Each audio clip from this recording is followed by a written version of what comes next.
Commençons par une histoire. C'est une histoire qui arrive partout, à des gens que vous connaissez, chaque jour. Vous savez, ça commence souvent par de petites choses. Pour un superviseur nommé Marc, c'était une question de sa fille. Au travail, les signes étaient tous là.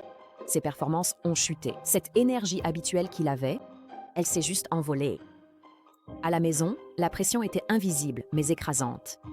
Il souffrait en silence, se sentant totalement dépassé. Voyez-vous, l'histoire de Marc ne concerne pas qu'un seul homme. C'est le coût humain réel que les entreprises ignorent si souvent. Et son histoire pointe vraiment vers un problème bien plus vaste, un système fondamentalement brisé. Écoutez bien, l'impact est tout simplement stupéfiant. 12 milliards de jours de travail sont perdus dans le monde chaque année. Une grande partie du problème est donc que nous avançons à l'aveugle. Nos outils, comme les sondages annuels, arrivent bien trop tard.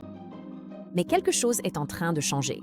On dirait une prise de conscience collective. On admet enfin que ces dommages sont évitables.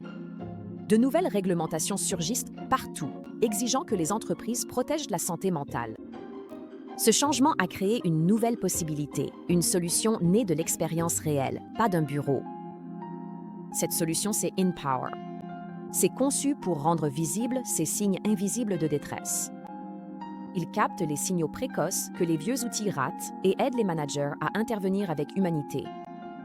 Et qu'est-ce qui est vraiment clé ici? C'est comment cela change complètement la donne pour la santé au travail. C'est conçu pour être évolutif et accessible. Il offre donc ces outils sophistiqués aux entreprises de toute taille. Mais honnêtement, les chiffres ne comptent que parce qu'ils nourrissent la mission. Ils nourrissent le pourquoi. Et tout l'objectif est d'empêcher que des histoires comme celle de Marc ne se reproduisent. Point final. Il s'agit de redéfinir comment les organisations prennent soin de leurs gens au niveau humain. Alors, au bout du compte, nous avons les outils maintenant.